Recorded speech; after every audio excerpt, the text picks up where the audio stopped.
देखिए बेटा, आज हम अपने एग्जाम्पल स्टार्ट कर रहे हैं। हम एग्जाम्पल नंबर 6 से स्टार्ट कर रहे हैं।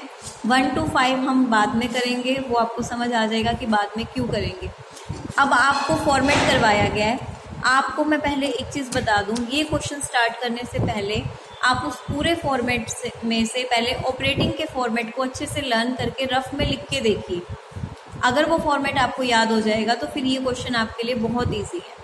ऑपरेटिंग एक्टिविटी के फॉर्मेट को फॉलो करते हुए हमें इस क्वेश्चन को सॉल्व करना है। आज की पूरी वीडियो सिर्फ और सिर्फ ऑपरेटिंग एक्टिविटीज़ के ही क्वेश्चन पे है। हमें ऑपरेटिंग एक्टिविटी के थ्रू ही अपना कैश जनरेट करना है। तो देखिए, अब पहले सारी आइटम्स देखते जाते हैं, फिर क्वेश्चन में लाइन वाइज कैसे क्या होगा देखेंगे। हमें ये पता है ऑपरेटिंग एक्टिविटी में ये सारी करंट एसेट्स और करंट लायबिलिटी दी हुई हैं। अगर आपको याद हो तो हम ऐड क्या क्या करते थे, करंट एसेट का डिक्रीज होना और करंट लायबिलिटी का इंक्रीज होना, और हम माइनस क्या क्या करते थे, करंट एसेट का इंक्रीज होना और करंट लायबिलिटी का डिक्रीज होना। तो अब हम इसमें से यही देखेंगे कि कौन सी चीज़ इंक्रीज हो रही है और कौन सी चीज़ डिक्रीज हो रही है। आपको इजीली समझ आ जाए इसलिए मैंने पहले से ही एरो के निशान लगाए हुए हैं। जिसमें एरो डाउन है वो डिक्रीज हो रहा है, जिसमें एरो अप है वो इंक्रीज हो रहा है। जो प्लस करना है उसके आगे प्लस का साइन है, जो माइनस करना है उसके आगे माइनस का साइन है। कैसे पता चलेगा कि कोई चीज़ इंक्रीज या डिक्रीज हो रही है? देखिए, डेटर्स आपकी करंट एसेट होती है, ठीक है। 2018 2019 2018 में डेटर्स थे 80,000 के। अब वो 80,000 की जगह कितने के हो गए, 60,000। करंट एसेट 20,000 से कितने से कम हो रही है, गैप इनके बीच का कितना है, 20,000 से क्या हो रही है, कम। तो इसको हम क्या कर देंगे, प्लस। क्या कर देंगे, प्लस। इसी तरह BR बिल रिसेबल 7,000 से 10,000 हो गए, 3,000 से ये क्या हो रही है, इंक्रीज हो रही है, तो इसको क्या कर देंगे, माइनस। इसी तरह से ये सारी करंट एसेट्स और लायबिलिटीज़ हैं। आपको ये देखना है कि कौन चीज़ इंक्रीज हो रही है और कौन सी चीज़ डिक्रीज हो रही है। उसी के अकॉर्डिंग आपको प्लस माइनस करना है। प्लस कब करना है, जब करंट एसेट डिक्रीज हो रही हो और करंट लायबिलिटी इंक्रीज हो रही हो। माइनस कब करना है, जब करंट एसेट इंक्रीज हो रही हो और करंट लायबिलिटी डिक्रीज हो रही हो। अगर आपने फॉर्मेट अच्छे से याद कर लिया है तो वहाँ पे आप एक निकालते हो operating profit before working capital changes. इस क्वेश्चन में आपको ऊपर का हिस्सा नहीं निकालना, आपको सीधा निकाल के दिया हुआ है operating profit before working capital changes. उसके बाद हमें कैश जनरेटेड निकालने के लिए क्या करना होता है, करंट एसेट और करंट लायबिलिटी का ही करना होता है। ऊपर का हमें सीधा सॉल्व करके आंसर दिया हुआ है। तो देखिए, जब हमें ऊपर का सॉल्व करके आंसर दिया हुआ है तो आधा फॉर्मेट तो ऑलरेडी सॉल्व है। ये चीज़ ऑलरेडी हमें सॉल्व करके दी हुई है, वरना ऑपरेटिंग में हमें ये भी सॉल्व करनी होती है। तो करंट एसेट्स और लायबिलिटी का क्या रहता है, आप ध्यान से देखेंगे। ऑपरेटिंग प्रॉफिट आपका कितना है, 1 लाख, आपने इस कॉलम में लिख दिया सेकंड वाले में। अब जो चीज़ आपको प्लस माइनस करनी है आप यहाँ पे लिखेंगे इस कॉलम में। आपको प्लस क्या करना है, करंट है, ऊपर आप लिखेंगे डिक्रीज इन करंट एसेट। फिर क्या क्या कमी आ रही है डिक्रीज में, देखो डेटर्स और प्रीपेड एक्सपेंस दोनों कम हो रहे हैं, तो ये दोनों प्लस होंगे, ध्यान रखना। उसके बाद इंक्रीज इन करंट लायबिलिटी में क्या क्या इंक्रीज हो रहा है, क्रेडिटर्स और आउटस्टैंडिंग एक्सपेंस, तो ये दोनों भी क्या होंगे, प्लस। अब ये सारे ही प्लस वाले हैं, करंट लायबिलिटी हमारी इंक्रीज हो रही है ना तो प्लस होगी, ये सारे ही प्लस वाले हैं, तो इन चारों को प्लस करके यहाँ लिख दोगे इस कॉलम में। लिख दिया 25,700। पहले आपने सारी आइटम्स एक साथ लिखी ऐड वाली, इस कॉलम में लिखा जो जो है, फिर प्लस वाली सारी आइटम्स को एक साथ इकट्ठा प्लस करके यहाँ लिखा। अब इस जो 1 लाख ऑपरेटिंग प्रॉफिट में आप इस सबको क्या कर दोगे, प्लस। 25,700 को प्लस किया तो आपका क्या आ गया, 1,25,700। यहाँ पे 1 लाइन गैप हो गया आपका। अब आप लोगे माइनस वाली आइटम। माइनस में क्या आता है, increase in current asset and decrease in current liability. तो जो जो करंट एसेट में इंक्रीज होना है वो माइनस होगा, जो जो आपका करंट लायबिलिटी में डिक्रीज होना है वो माइनस होगा। तो ये सारी माइनस वाली आइटम्स हैं, ये सारी आपकी माइनस वाली आइटम्स हैं। इन सब का टोटल करो, ये सबका टोटल कितना बना, 5800। ब्रैकेट लगा सकते हैं आप इसको, ब्रैकेट से ज़्यादा और अच्छे से समझ आ जाएगा कि ब्रैकेट क्यों है। और नीचे वर्किंग नोट में आप स्टार में लिख देंगे bracket denotes the negative balance. नीचे आप शो कर देंगे कि जो ब्रैकेट है वो नेगेटिव बैलेंस को शो कर रही है। सारे माइनस वालों को प्लस किया, कितना आ गया आपका, 5800। अब ये बैलेंस था ना आपका अब तक का, इसमें से ये टोटल माइनस कर देंगे तो लास्ट में आपका क्या आ जाएगा, net cash from operating activities. अब यहाँ पे हमें कोई टैक्स रेट नहीं दी हुई, तो हमारा आंसर हमें निकालना ही जितना था बस निकल चुका है। टैक्स रेट होता तो हम टैक्स माइनस कर देते। फर्स्ट क्वेश्चन क्लियर है। सेकंड, ध्यान से समझने वाले क्वेश्चन है ये। अब इसमें ध्यान से देखिए आपको क्या क्या दिया हुआ है। आपको प्रॉफिट ड्यूरिंग द ईयर दिया हुआ है। अब ये क्वेश्चन आपका स्टार्टिंग से है। देखिए आपको क्वेश्चन में नेट प्रॉफिट दिया हुआ है, उसके बाद आपको क्या पता है, गुडविल रिटर्न ऑफ को हम क्या करते हैं प्लस। एक पॉइंट यहाँ पे बहुत ज़रूरी है जो मैं आपको समझाने जा रही हूँ। एक मिनट देखिए बेटा, एक बात है जो बहुत ज़रूरी है आपको समझाने की है, जहाँ पे बच्चे गलती करते हैं। यहाँ तो आपको डायरेक्ट लिख के दिया हुआ है ना गुडविल रिटर्न ऑफ, और हमें पता है कि इनटेंजिबल एसेट्स का राइट ऑफ हमेशा ही क्या होता है, माइनस होता है। इनटेंजिबल एसेट में आपके पेटेंट, ट्रेडमार्क ये सब कुछ आ जाते हैं, अमोर्टाइजेशन एक्सपेंस आ जाएंगे, आपके ये सारे एक्सपेंस हैं। पर एक बात यहाँ पे समझने की है, सपोज कीजिए गुडविल, मैं आपको दो गुडविल दिखा रही हूँ, 2018, 2019। एक गुडविल इस तरह से लिखी होगी क्वेश्चन में 2018-19। ये गुडविल 80,000 से हो गई 60,000, पर ये गुडविल 80,000 से हो गई 1,20,000। अब क्वेश्चन में आपको ये पता है कि ऑपरेटिंग में वैसे हमारा इंटेंजिबल एसेट कहाँ जाता है, इंटेंजिबल, ये आप जब आपको फॉर्मेट याद हो जाएगा ना तब आपको समझ में आ जाएगा। बॉयज़ ने इसको लर्न करके लिखा है, इसका देखिए टेस्ट भी दिया है, तो इनको अब सारी चीज़ें याद हैं। अगर आप सच में सीखना चाहते हो तो इनकी तरह आप भी इसको अच्छे से करो तो आपको भी याद हो जाएगा। अब इनको ये सारा फॉर्मेट याद है तो इनको समझ आ रहा है कि मैं क्या बता रही हूँ। तो आप लोग अगर फॉर्मेट याद कर लोगे तो आप लोगों को भी ये चीज़ आ जाएगी। जो इनटेंजिबल एसेट्स होती हैं वो आपकी इन्वेस्टिंग एक्टिविटी होती है, क्योंकि एसेट का जो सेल और परचेज होता है वो हम कहाँ पे लेते हैं, इन्वेस्टिंग एक्टिविटी में, क्योंकि हमने पैसा इन्वेस्ट किया है। ठीक है, अब यहाँ पे तो जाएगा ही जाएगा, बट ऑपरेटिंग एक्टिविटी में आपका एक पॉइंट आता है goodwill return of. Return of का मतलब होता है कि उसकी वैल्यू में, गुडविल रिटर्न ऑफ का मतलब क्या है कि आपकी वैल्यू में कमी आना। ठीक है, आपकी वैल्यू में कमी आना क्या कहलाता है, हमारा गुडविल रिटर्न ऑफ कहलाता है। अब हम बात करते हैं गुडविल की। देखिए इस क्वेश्चन में ये अलग अलग क्वेश्चन है, यहाँ पे गुडविल 80,000 से 60,000 हो गई। 2018 में 80,000 थी, 2019 में कितनी हो गई, 60,000। तो वैल्यू 20,000 से आपकी क्या हो रही है, कम हो रही है। तो इसको तो मैं रिटर्न ऑफ कहूँगी, जब वैल्यू कम होगी तो इसको तो रिटर्न ऑफ कहूँगी, और ये ऑपरेटिंग में क्या होगी, आपकी प्लस होएगी। ऑपरेटिंग में जो आपका नेट प्रॉफिट होगा गुडविल रिटर्न ऑफ, उसमें क्या होगी, प्लस। अब एक बात ध्यान समझिए, अब 80,000 से ये वैल्यू हो रही है 1,20,000, 40,000 से बढ़ रही है। बढ़ने का मतलब तो रिटर्न ऑफ नहीं होता ना, 40,000 से वो चीज़ बढ़ रही है और बढ़ने का मतलब रिटर्न ऑफ नहीं होता। इसका मतलब है गुडविल परचेज, इसका मतलब है गुडविल परचेज। अब ये ऑपरेटिंग में नहीं आएगी, अब ये सिर्फ कहाँ पे जाएगी, इन्वेस्टिंग में।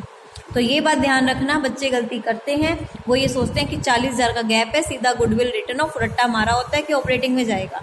अगर वैल्यू इंक्रीज हो रही है तो वो गुडविल परचेज है, वो गुडविल रिटर्न ऑफ नहीं है। अगर वैल्यू कम हो रही है तो ऑपरेटिंग में प्लस होगा, वरना वो प्लस नहीं होगा। अभी आप सिर्फ ऑपरेटिंग पे फोकस कीजिए, जब इन्वेस्टिंग पे आएंगे तो इन्वेस्टिंग समझाऊंगी। बस ऑपरेटिंग के लिए समझ लीजिए कि क्वेश्चन में गुडविल तभी ऑपरेटिंग में प्लस करनी है जब वो राइट ऑफ हो, यानी कि वैल्यू कम हो रही हो। अगर वैल्यू इंक्रीज हो रही होगी फिर वो परचेज कहलाई जाती है, उसको ऑपरेटिंग में प्लस हम नहीं करेंगे।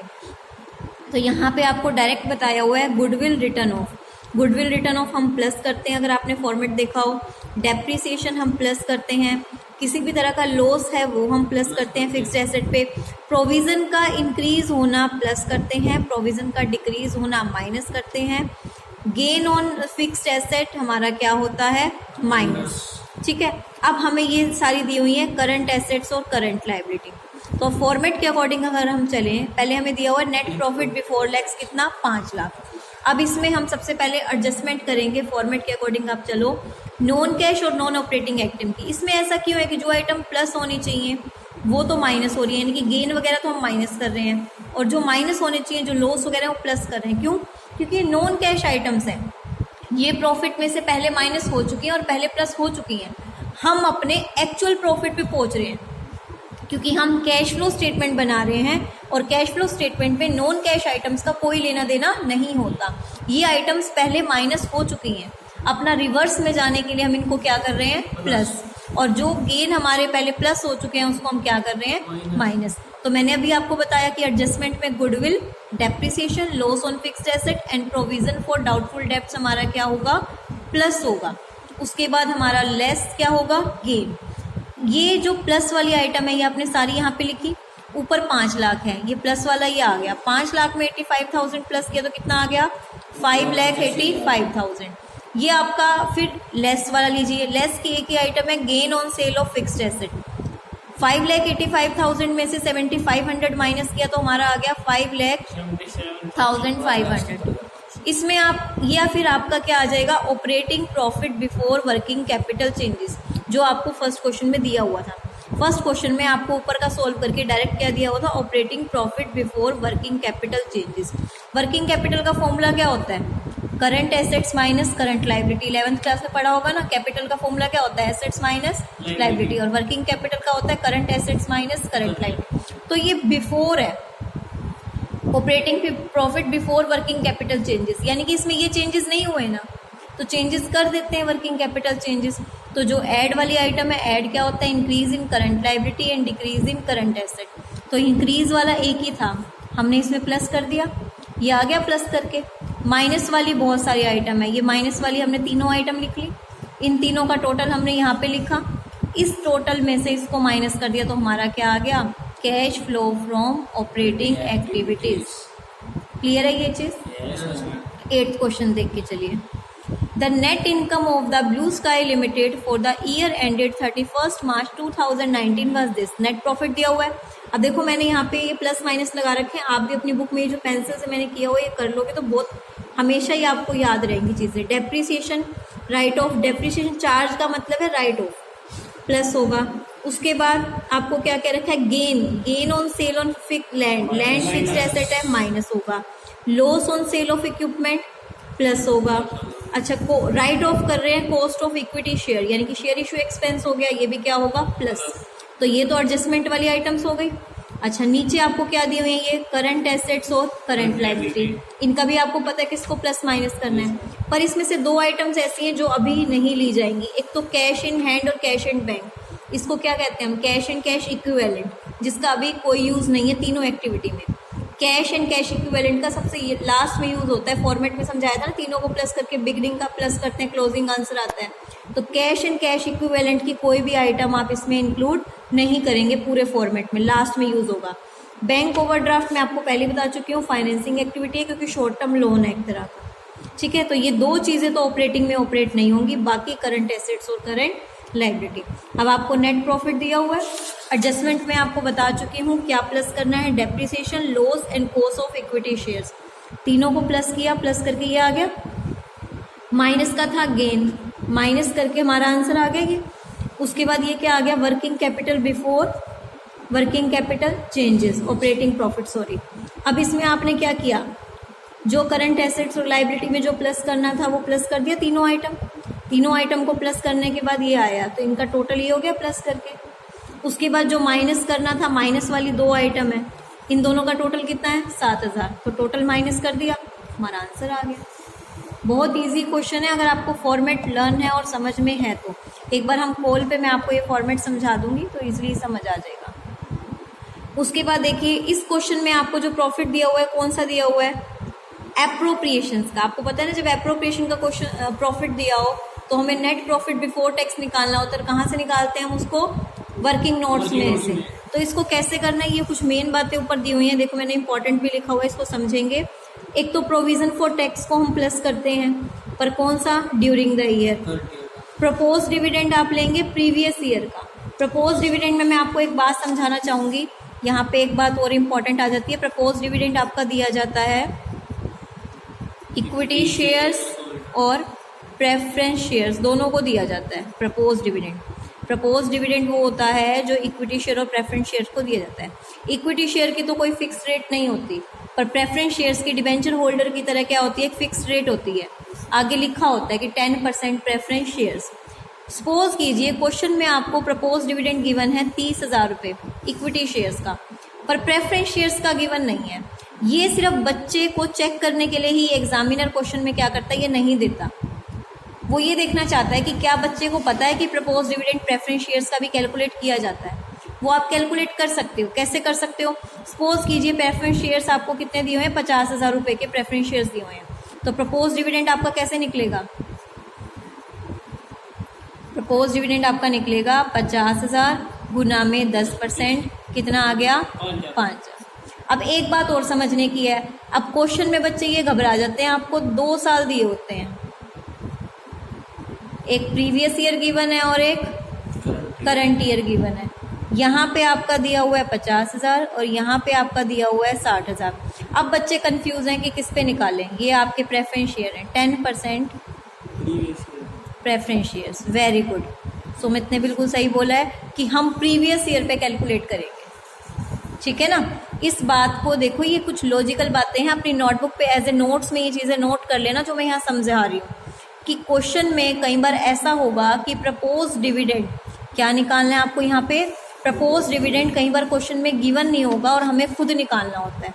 मानो कई बार क्वेश्चन में इक्विटी शेयर भी नहीं है, प्रपोज डिविडेंड का कहीं नामो निशान ही नहीं है, पर मुझे ये दिख रहा है कि 10% प्रेफरेंस शेयर्स गिवन है, तो मुझे खुद ही निकालना है। और अगर उन्होंने इक्विटी शेयर का दिया हुआ है मुझे प्रपोज डिविडेंड, दैट मीन्स अगर इक्विटी को दिया है तो प्रेफरेंस को भी पे किया ही होगा, क्योंकि इक्विटी से पहले पेमेंट होती है प्रेफरेंस की। आपने थ्योरी में पढ़ा होगा ना। यहाँ पे हमें ये निकालना जरूरी क्यों है? क्योंकि इक्विटी से पहले पेमेंट होती है किसकी? प्रेफरेंस शेयर्स की। क्लियर है? तो यहाँ पे आप एक बात ये ध्यान रखेंगे कि जब इक्विटी का प्रपोज डिविडेंड दिया हो तो प्रेफरेंस का आपको खुद निकालना है। परसेंटेज ईयर ही, और प्रीवियस ईयर और करंट ईयर 2 बैलेंस होते हैं, तो हम कौन सा लेके चलते हैं? प्रीवियस ईयर लेके चलते हैं। तो देखिए इसमें आपको उसके बाद इंटीरियम डिविडेंड जो हम शेयर होल्डर्स को देते हैं वो भी आप लेंगे during the year. Transfer to general reserve, general reserve में जितना पैसा ट्रांसफर हुआ है वो भी हम क्या करेंगे, इसमें प्लस करेंगे। तो अब एक बार इस क्वेश्चन को देखते हैं, आपको समझ आ जाएगा। पहले एक बार लाइन वाइज सारी आइटम्स देखते हैं। ये तो एप्रोप्रिएशन का प्रॉफिट है। वर्किंग नोट्स में जाके यहाँ से हम क्या निकालेंगे? नेट प्रॉफिट निकालेंगे इससे। तो डेप्रिसिएशन आपको पता है क्या होता है? प्लस होता है। लॉस प्लस होता है। गुडविल रिटर्न ऑफ प्लस होती है। अच्छा, प्रोविजन फॉर टैक्सेशन और ट्रांसफर टू जनरल रिजर्व, ये क्या होता है? प्लस। किसमें? एप्रोप्रिएशंस में, वर्किंग नोट्स में, पता है ना। और gain on sale of fixed asset आपका क्या होता है? माइनस। ये हो गया। ये सारी क्या है? करंट एसेट्स और करंट लायबिलिटी। इसमें इंक्रीज डिक्रीज देखना है, हो जाएगा ये। चलो सबसे पहले हम आते हैं अपने वर्किंग नोट्स पे।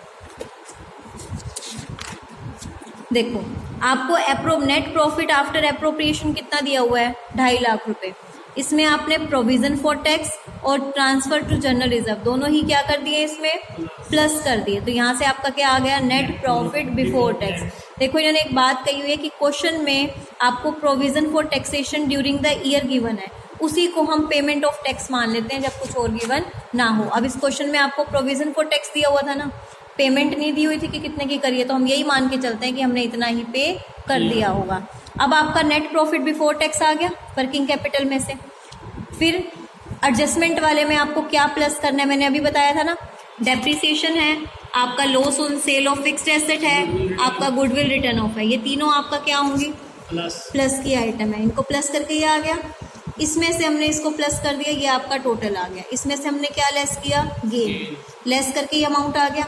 अब मुझे इसमें क्या करना है? ये net profit before working capital changes है, या हम इसको क्या कह सकते हैं? Operating profit before working capital changes. इसमें करंट एसेट और करंट लायबिलिटी जो प्लस करनी है वो प्लस करके लिखी, प्लस हो गया। प्लस क्या करनी है फिर से बता देती हूँ, करंट एसेट का कम होना और करंट लायबिलिटी का बढ़ना। माइनस क्या होगा? करंट एसेट का इंक्रीज होना और करंट लायबिलिटी का डिक्रीज होना, ये माइनस होगा। इसमें से इसको माइनस कर देंगे तो ये अमाउंट आ जाएगा। ये अमाउंट इसमें से टैक्स, ये टैक्स प्रोविजन फॉर टैक्स आपका कितना है? 35,000। तो इसी को हम पेमेंट मान के चल रहे हैं, तो टैक्स हमने कितना पे करा? 35,000। माइनस करके क्या आ गया मेरा? Net cash flow from operating activities. अब मैं आपको इसके कहाँ तक करने के लिए दे रही हूँ एग्जाम्पल। चलिए अब इसकी बी पार्ट की वीडियो बनाते हैं, उसमें हम अपने आगे के एग्जाम्पल करते हैं। अभी हमने कहाँ तक कर लिए हैं, एग्जाम्पल नंबर 9 तक। आपको इसके साथ आज ही की डेट में एक वीडियो और देखनी है, उसमें एग्जाम्पल नंबर 10, 11, 12, 13, 14, ठीक है, 14 तक आपके एग्जाम्पल एक्सप्लेन होंगे। Thank you.